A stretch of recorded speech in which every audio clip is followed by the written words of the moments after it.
Hello, everybody, and welcome back to the Knockout Podcast, episode 38. How's everyone doing? Hello, everyone. Hope you're all well. Yeah, hope everything's going good. Yeah, we come back to you for another episode. Not some of the greatest fights to come back to and preview, especially since after we recorded the episode, I think about 3 fights were taken off the card due to weight cutting and missed weights and illnesses and all sorts of stuff. So the fight card took a bit of a battering. It wasn't great. I'm trying to get it up actually because I think I saw something recently that was like it was on like Tapology, and Tapology is good because it lists the cancelled fights for an event. And if you go on like Tapology and look at the cancelled fights for this event, you could make a whole new event out of just the cancelled fights for this. It was absolutely ridiculous. It was so many fights fell through. It was crazy. Yeah, I remember they had that. They had that one card that obviously that I think that was like a bout of like COVID infections that meant a lot pulled out, and that's understandable. But a lot of these were just people missing weight and people getting ill, like just after making weight or during the weight cutting process. But yeah, I mean, we didn't lose. I mean, if we'd have lost RDA Felder, that would have been shocking. That would have been brutal. I mean, obviously we lost the original main event for this, which was RDA Makhachev. But having said that, this fight turned out a lot better than I think that fight would have been, in terms of it just was a more interesting fight, because RDA Makhachev, I think, was probably destined to just be a very grindy, sad, odd like performance, and RDA getting kind of just beaten and it'd be a bit depressing. But this was actually very exciting and interesting. So yeah, I mean, you sort of previewed it there, so we'll go to it. Main event of last week, RDA Paul Felder, winning by split decision. I mean, I'm not quite sure how someone got Paul Felder 3 rounds. I mean, I could make a case for one at a push, maybe sort of like 4 or 1 maybe. I don't know. Like, I can't even remember, to be honest. But very bizarre. RDA, like a grinding, professional, experienced win from him. Yeah, I think on that is genuinely one of the most like kind of strange scores I've ever seen. Like, I mean, you saw Paul Felder's. Well, did you see Paul Felder's reaction? I can't remember. Like, I think he was like this look of complete bemusement. Yeah, like what? I don't think I won. No, I don't know. Very strange, but quite funny. But just absolutely shocking. I don't know. I'll be a judge. I can do better than that. Yeah. But yeah, funny. But no, I thought it was like a bit of a. It was kind of how, like, kind of what we talked about. It was RDA kind of going back to his original kind of lightweight strategy. Like we talked about, when he was up at welterweight, he wasn't the physical presence that he was at lightweight, so he didn't feel as comfortable pressuring. But in this, he did get back to that quite a bit more. It was from the outset a fairly heavy pressuring performance.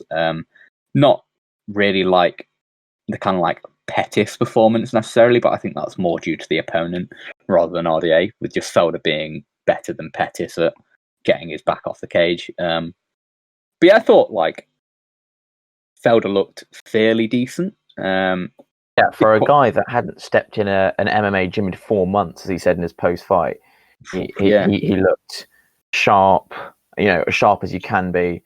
As you said, it was that pressure that RDA kept, keeping him sort of pinned to the cage. Good work in the clinch, and then taking him down. It sort of reminded me of like a Neil Magny performance, sort of a grindy, pushing him against the cage. In that sense, and as you said, RDA not fighting guys that are sort of wrestlers who he has faced a lot up at welterweight, and being able to impose himself a bit more on a weight division that is probably better suited to him if he can make the cut. Yeah, probably. I think, it was. he did do some good things on the feet still, like with the pressuring. It was a very nice, like, as a southpaw, the body kick, head kick, left straight was a very nice kind of like all synthesized well together. They like played off each other quite well and did a good job in backing Felder up. And I thought Felder did a good job. Felder likes to kind of quite weird. He likes to feint knees a lot and use that as like his entry. But what he did quite a few times was he'd feint a knee to back RDA up and then like fight hands and come in with a like rear elbow. He landed that a few times. I thought that was very cool. Paul Felder does love his elbows. And I like that. But yeah, it was just the straights were also landing for both of them. Like the left straight and the right straight were fairly consistently landing for both.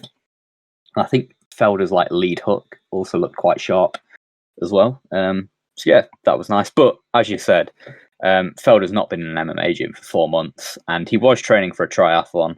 But it is a different kind of fitness, and the kind of grindy kind of wrestling performance that RDA started to put on him, I think, did wear on Felder towards the end, certainly.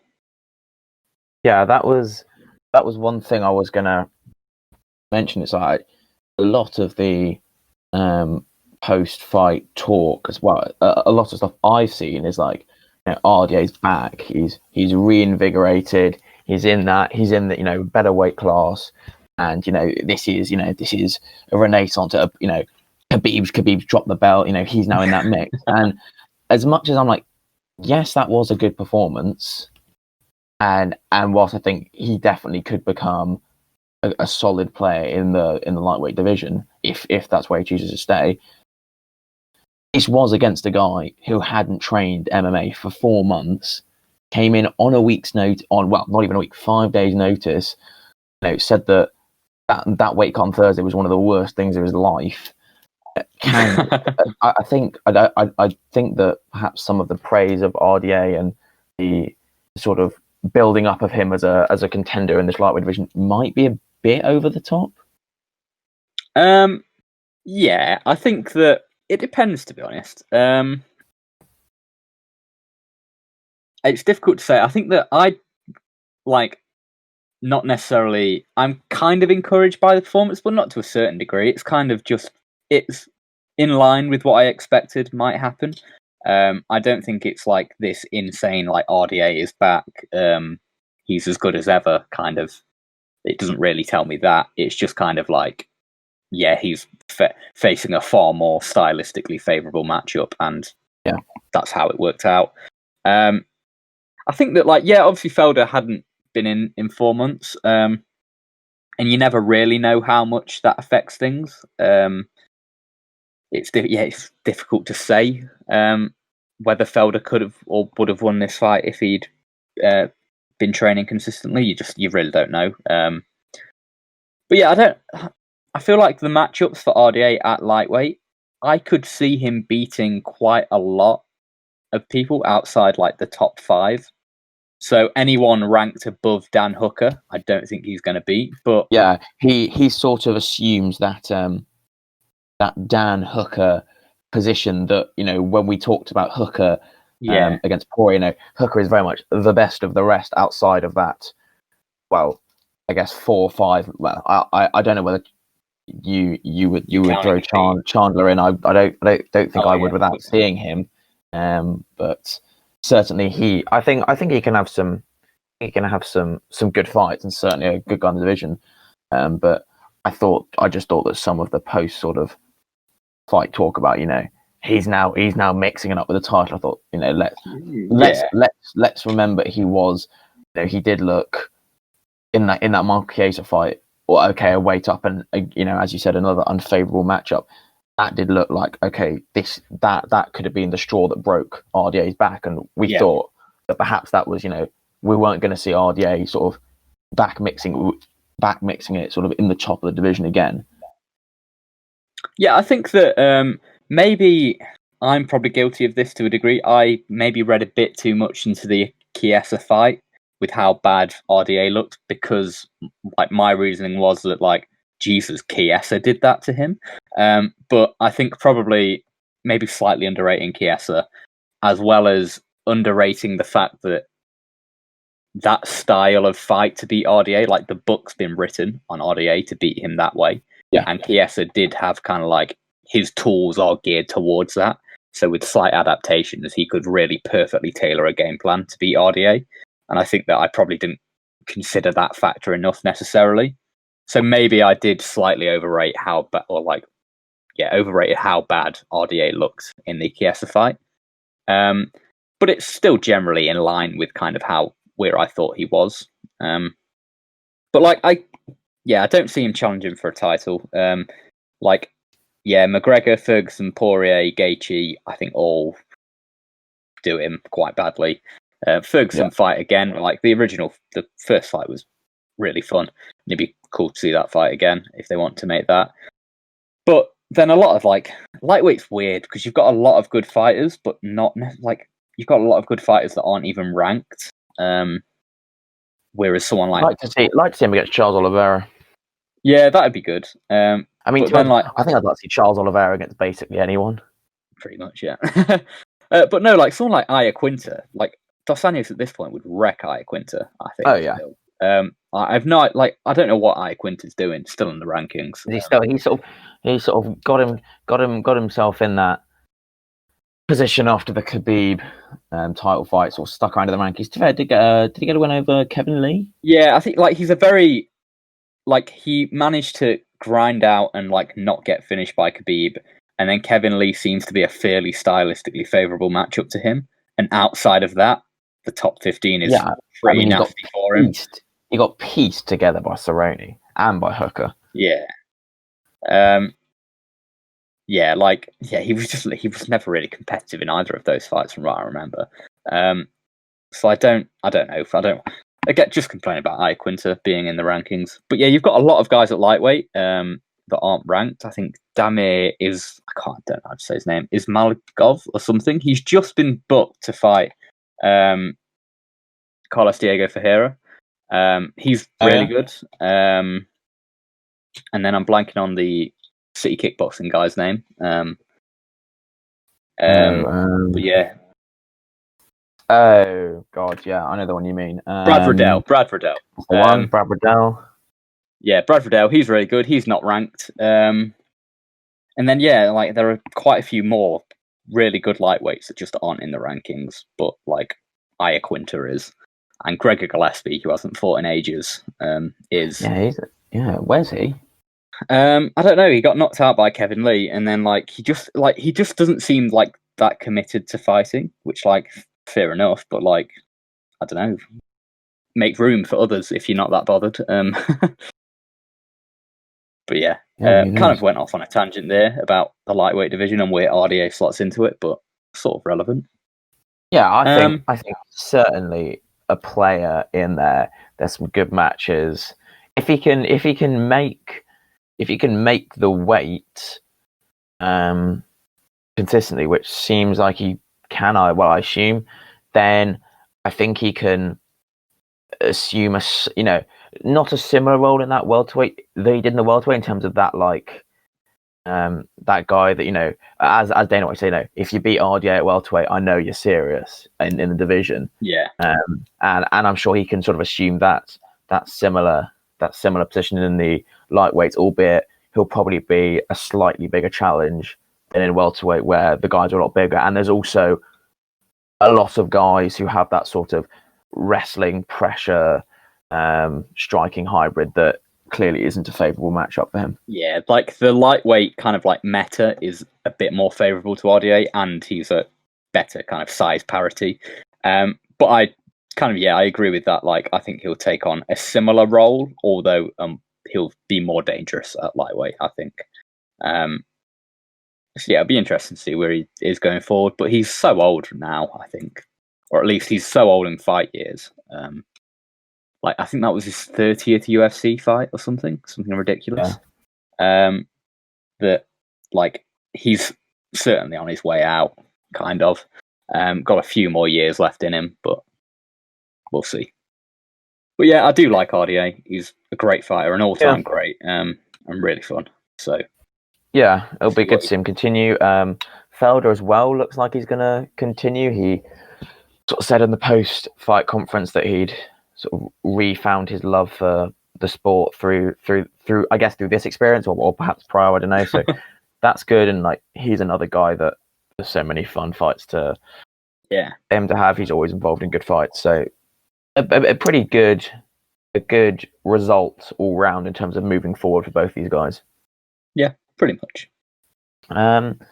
I mean, spent a good amount of time on that because there's not really a whole lot else of huge note to discuss. I mean, below that you had Chaos Williams versus Abdul Razak Al Hassan.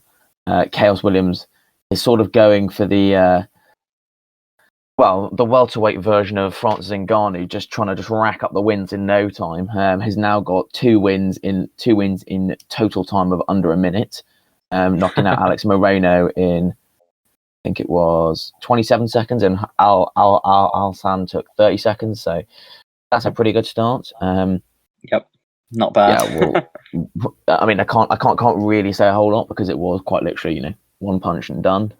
It was like he landed a couple of calf kicks. Al Hassan landed one leg kick of his own, and then Chaos Williams timed in with a counter from Al Hassan throwing another leg kick. Which, I don't know, you can say he got Al Hassan's timing quite quickly, and he's very powerful. But outside of that, you kind of can't really say that much, can you? Yeah, I mean, we sort of talked a bit before we came on. The only other ones I wanted to mention was Sean Strickland, whose striking looked quite smooth. A huge guy. The catch weight that he made coming in at late notice was 195, and this is only his second fight at middleweight, so normally cutting to 170, which is crazy. Also, weekly Akaruna, which is great. So that was great for him. Cheers. But yeah, I mean, he looked good. He's got a win against Jack Marshall, which I'm not sure counts for a whole lot before that, but win against Brendan Allen, who was probably sort of flirting with the edges of the rankings. If his plan is to stay at middleweight, I couldn't quite sort of ascertain that from his anything he said afterwards, but seems like he could be a guy to watch, maybe. Cool. I didn't watch that, but I might have to go back. And then the only other one was Corey McKenna-K Hansen. We talked about it briefly because it was like the sixth youngest combined age. Corey McKenna got the win, although I'm not actually too sure she won the fight. She was showed some good striking, but Kay Hansen certainly won the third round. I thought.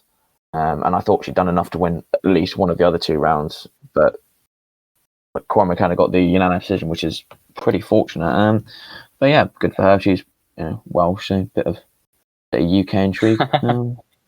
But yeah, I mean, there's really not a whole host else to talk about. It was a pretty barren card.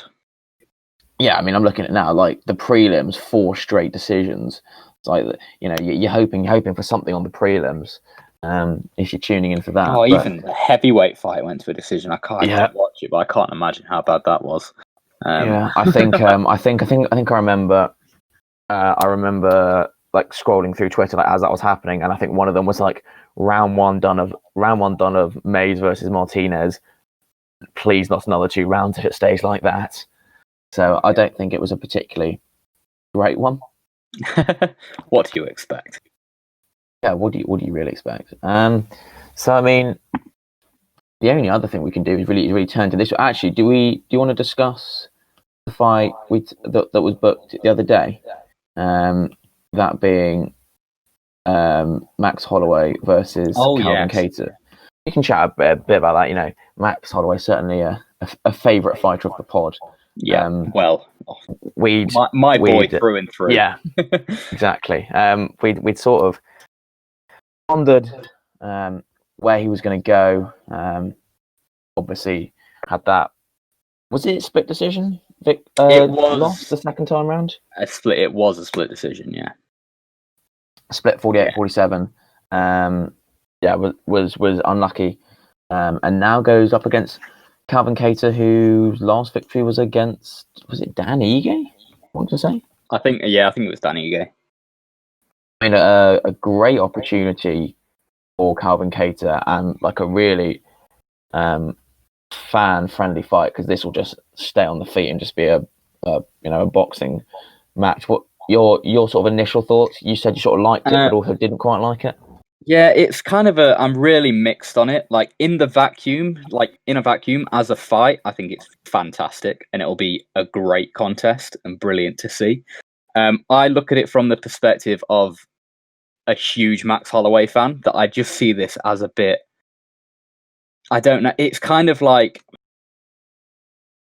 I feel like that, considering how close the Volkanovski fight was, that like I don't necessarily know if I wanted a straight rematch again, like a third fight. That seems a bit, but considering how close it was, just kind of like a more style, like I don't want to say like a layup, but like something to kind of, that you can build a third fight between Holloway and Volkanovski like quite easily. So just have someone for Holloway to look good against, and because realistically, how long's Holloway got at the top like of his career?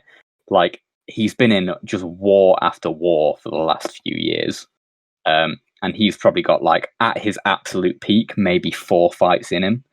And I think you've kind of got to manage that a bit better than, and like, because I see this Kattar fight probably being another one where he will take a fair amount of damage. I think he'll get the win, but I don't think it'll be easy. So when I say something like a bit more stylistically favourable, I mean Sabit. Like still a top contender in the division, but just someone that is just a bit more favourable and is a better kind of career move, because at this point, like, it kind of feels like does a Calvin Kattar win get you the winner of Ortega versus Volkanovski, if we're assuming that fight's going to be made? I mean, for Max, it certainly should. But I think I'm coming at it from the perspective that like Max is kind of like beating the contenders that Volkanovski should maybe be facing. Like he's kind of he's making Volkanovski's time as the champion kind of like easier, because he might be defeating all the tough contenders pretty much. And Max had such a long run to get to the title that his title reign was quite short. So just kind of from that perspective, I just think that I'd like Max to either go up to lightweight to like basically further his legacy, or have a slightly more stylistically favourable matchup, just to kind of build to that Volkanovski rematch. And because, like, to be honest, like, because considering like Ortega did look good against Korean Zombie, but like, I don't know if he looked that good that you could say that he deserves a title shot over Max necessarily. This could be very biased, but Ortega's been out for 2 years, coming off one of the most one-sided and dominating defeats ever in UFC history, and then has one fight in 2 years, and like, suddenly he's the top contender again. I don't necessarily know if I agree with that. It's difficult, because I was on that same thought that perhaps the Ortega one, it was going to have to be a better performance. It was going to have to show a lot, which I think he did. I think he did put in a good performance. Yeah, it was a good performance. I don't know if it was. It's obviously gets the very like kind of subjective realm, but I wouldn't say it was a great performance. Like It was very good, very solid, but it wasn't like, it didn't completely renew my faith in Ortega necessarily and be like, oh, he's completely changed, he's a new man or something like that.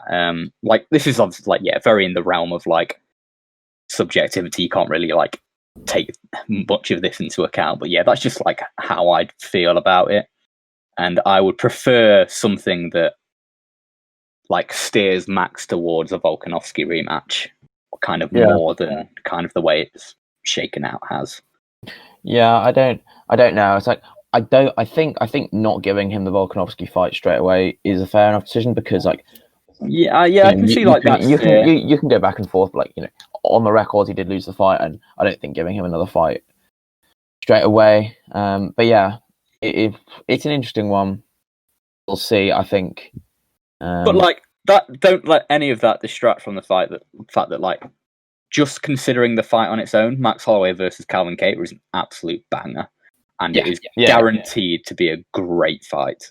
So no matter like how I think of it, like divisionally, just in and of the fight itself, it's fantastic. Yeah, I mean, the Calvin Kattar that I saw against, Zabit, in terms of hanging in there for 5 rounds, makes me think that from a cardio point of view, he could perhaps hang with. That was only a 3-rounder. Oh no, that was a 3, wasn't it? Oh, yeah. Yeah, which is why. Because Zabit's not having a 5-rounder. Be serious. Oh yeah. They won't yes, let of that course. But no, I think what I saw against him in those, that's a beat loss, but then also the Jeremy Stephens and the Dan Ige fight, I think there's plenty to be excited for. I mean, a cracking opportunity for him. If he gets the win, if he can pull off that win, then shoots himself right up there. But yeah, a cracking fight. I think it's supposed to be. I think it's on like a fight card, maybe sort of February. I think it's early. I thought it might be the first of the new year, possibly. No, it might be even earlier than that. Maybe I'm getting myself. I think it was January. But yeah, whenever it is. Great fight, but a bit disappointing to a certain degree. To be honest, talking about the Volkanovski, I would quite like to see Holloway at lightweight. There are some good fights from there. There are also some nightmare matchups for him there.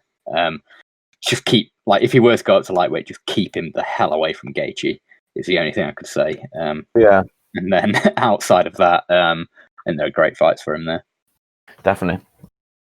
Yeah, we'll see where that goes. But I mean, yeah, as you said, objectively, a cracking fight. And yeah, it's January 16th. It's currently the first card booked for 2021. Oh my god, he's saying that there might be a break. There's a big break. It's about a month's break between.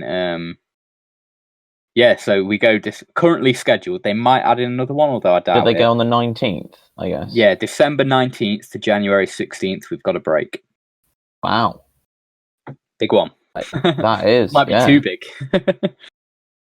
Yeah, they'll stick in something on the 9th. They might. Yeah, they could do. Who knows? Yeah, we'll see. Well, I guess the only other item is to move to this weekend, UFC 255, which, as we alluded to, is certainly not one of the best pay-per-views the UFC will put on in its tenure. A double flyweight title, two flyweight titles on the line in both the men's and women's division, and then in fact, a lot of flyweights just generally on the card. There's 3 on the main card and 2 on the prelims. Do we want to start at the top, or do we want to sort of pick a few fights in between? What's your preference?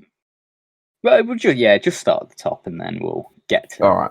Stuff. I mean, there's not too many that we want to discuss, and certainly the co-main doesn't need a great deal of detail. Figueiredo, Alex Perez for the men's flyweight belt. Figueiredo, his first defense since winning it, since beating Joseph Benavidez for the second time, and Alex Perez gets the late call up. I don't know how late it was. I think he's had enough time.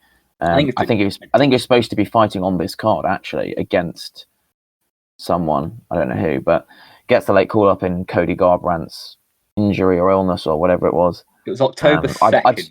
I'd sort of forgotten that Garbrandt was scheduled for this. I completely forgotten as well. I thought it was rumored that Garbrandt was going to fight Figueiredo. I never knew it was official until looking over this card and seeing Garbrandt was scheduled for this. That's crazy. I had no idea. Completely missed that somehow. But I don't know. He didn't deserve it. I don't see why they. I mean, I know why they scheduled it. It's because they love Cody Garbrandt for some inexplicable reason. One win, he's back. Yeah. But no, this is probably a better fight for the division.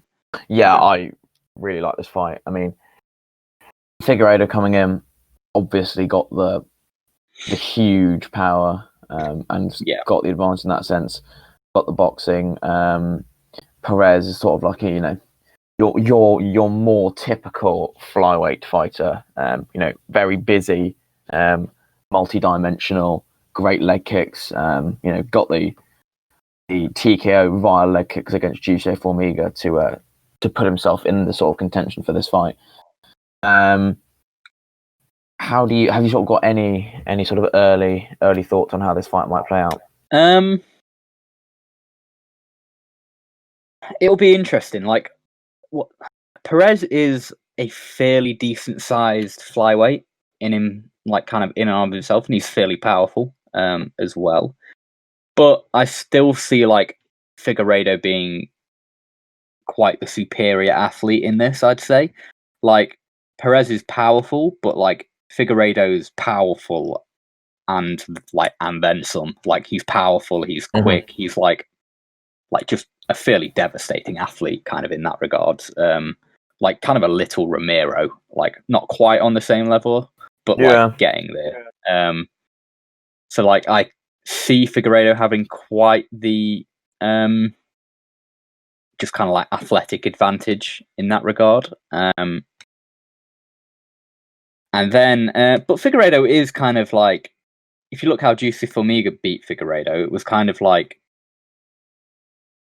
Figueiredo does kind of, he can in a sense get ahead of himself or like swing a bit too wild, and Formiga kind of took advantage of those opportunities to counter him and also took his back kind of quite a few times from that, if I remember correctly. So Perez has got that wrestling background as well. So that's an avenue that can be explored. I think, I'd be surprised if we see him exchanging in the pocket, in striking exchanges with Figueiredo. I think you'd be unwise. I think if he does that, he's in trouble. Yeah. I think if he tries to do what Benavidez, I think if you can learn anything from those Benavidez fights that Figueiredo had, it's like, do not try and keep it, standing, or at least keep it in the pocket with Figueiredo. Perez has certainly got to be using those leg kicks. He has got the size. The size disadvantage is nowhere near as pronounced. In fact, Perez has got the height. Figueiredo, I'm sure, will look the bigger guy in there, but I think it's got to be using those leg kicks and then trying to get the fight to the ground. Kind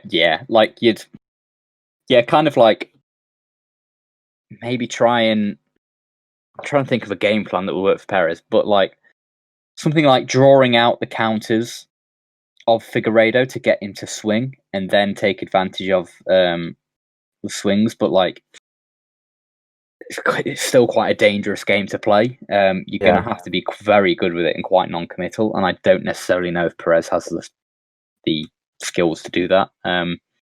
Like on the outside with the leg kicks. The only other and thing, then try and compress it into the clinch. Like take advantage and like compress it into the clinch as much as like possible. Like really force the issue in that regard. Don't be hanging around in punching range for much time at all. But carry on. What were you saying? Sorry. No, sorry, I didn't mean to interrupt. No, the only other factor was, we've seen, at least I've seen, that Figueiredo seemingly has his weight better under control. Certainly, the thing that he has had in previous fights is he does fade. If Perez can sort of keep himself in this, leg kicks to sort of reduce that mobility. As you said, like the grinding work up against the cage and sort of take it into the later rounds. I think that's perhaps where Perez could sort of begin to sort of point score quite well and perhaps take a few of the later rounds. That's of course if he gets there. The Figueiredo power and the striking capability perhaps might mean that it might not get to that point. If there are avenues for success for Perez, but I think the kind of like the safe money, the smart money is on Figueiredo in this by a fairly early knockout. I could see.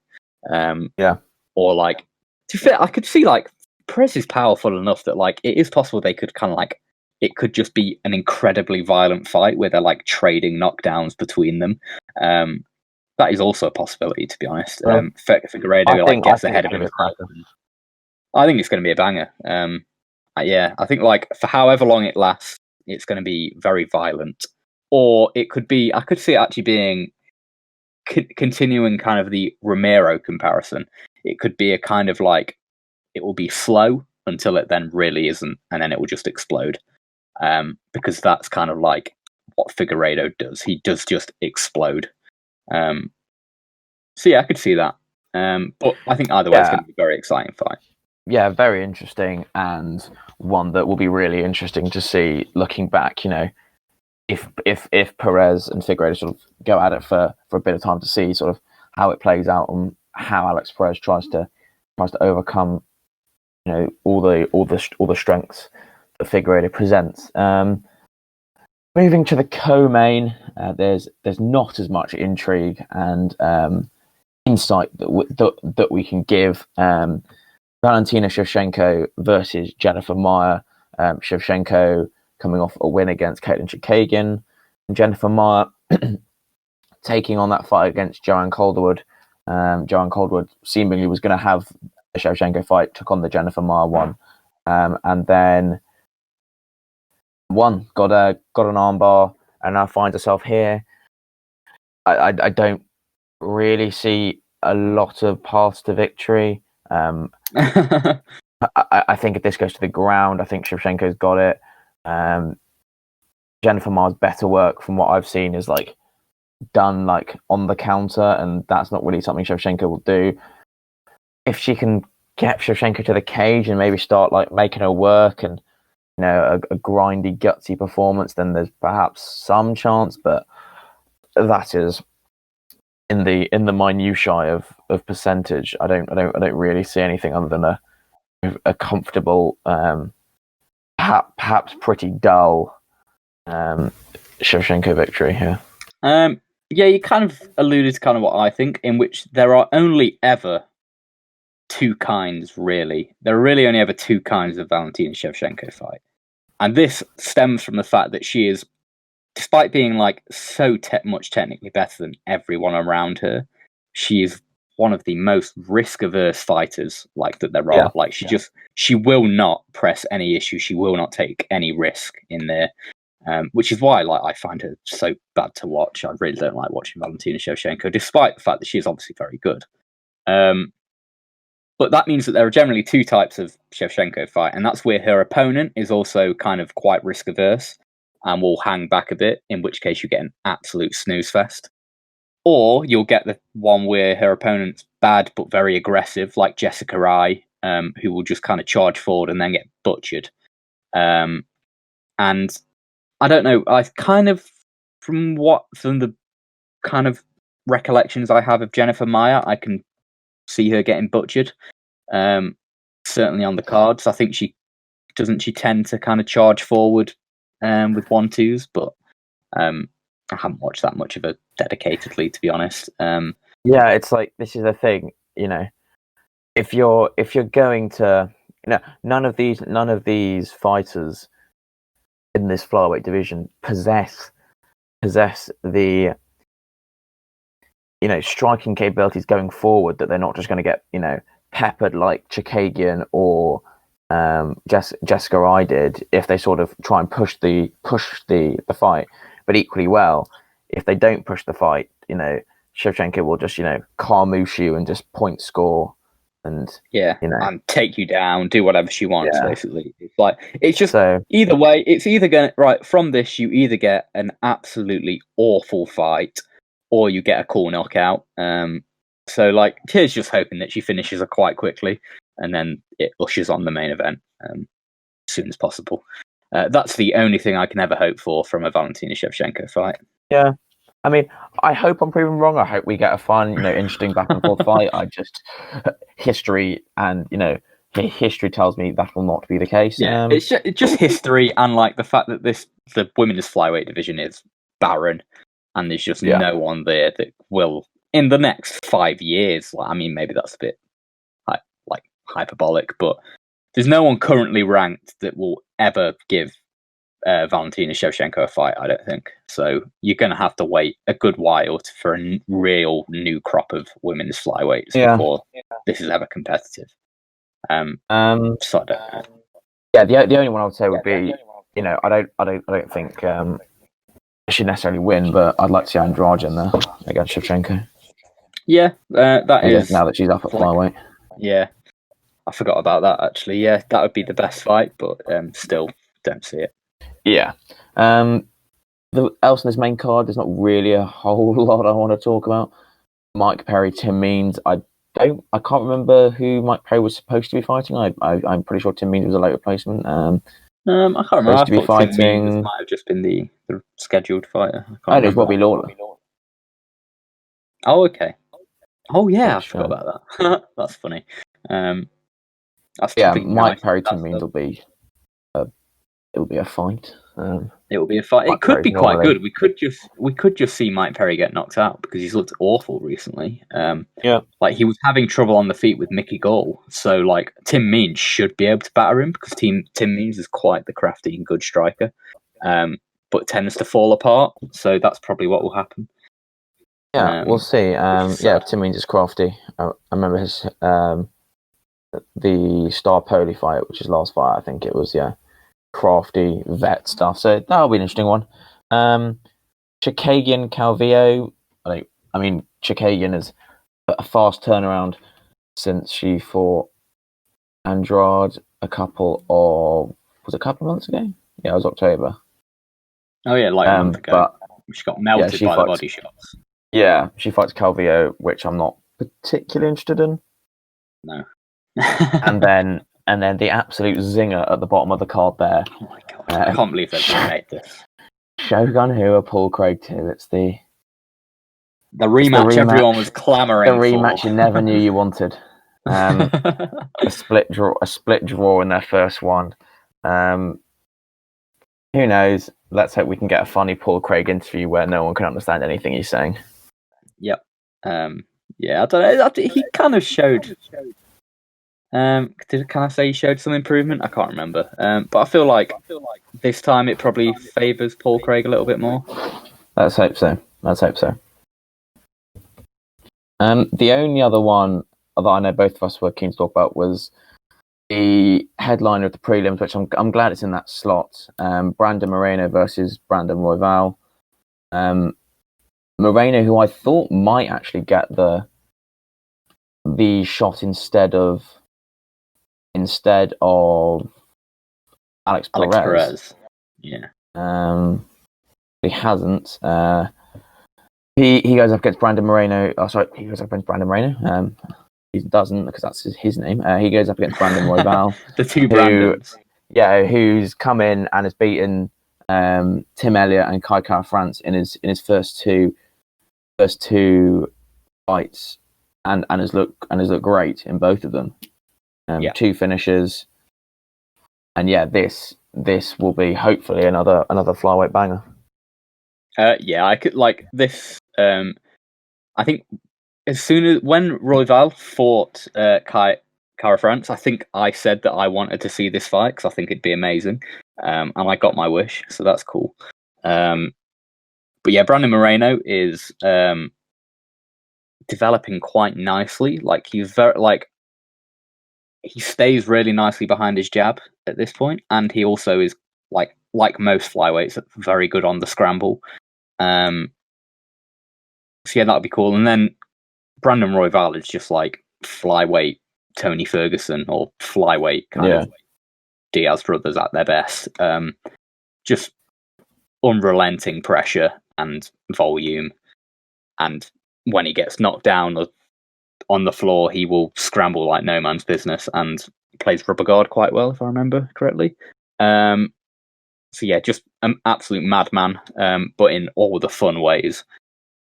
So I can see this being just a great fight for as long as it goes on, and it could be Brandon Royval is very tough, so I don't know if he'll get finished. I'm hoping for. I mean, we've always been fans of the flyweights, but I know there's always been for some reason, some sort of everyone's happy to watch the bantamweights fight. But for some reason, there's some disdain for the even smaller guys of flyweight. But I'm hopeful that a Moreno Royval prelim main eventer and a Figueiredo Perez main card headliner should provide 2 bangers and hopefully make everyone realise that. I mean, to be honest, the Moreno Royval could be a number 1 contender. Perhaps. I think it probably is. Like, certainly, I mean, you've got Askarov. Askar Askarov is another one who's up there, and I think he got a win against. Did Askarov get a win against? It was against Pantoja, so he's someone potentially. Also got a draw against Moreno, but I could see. As you said, if Moreno gets the win, I could definitely see a title shot. Yeah, unless of course Garbrandt comes down again. Yeah. Yeah, they probably will do that. Actually, thinking about it, although if Figueiredo wins, I imagine they'll probably do Garbrandt again. Yeah, that's annoying because if Brandon Moreno beats Royval, which if I were to guess, I'm gonna say he will. If Brandon Moreno wins that, he definitely deserves a title shot. So yeah, we'll see. We'll see, but yeah, that's about it really. Unless you had anything else you want to mention? No, I think that's everything from me. Well, thanks for listening, everyone. We'll be back next week to talk all the fallout from 255, and we'll look to Blades Lewis, which that's a fun fight, heavyweight, and a few others that are on that. I know me and you pulled out Moicano versus Vasayev, which should be a fun one. That'll be a banger. But we'll get more into that next week. But yeah, until then, thanks for listening. Stay safe, everyone. And, see you soon. See ya.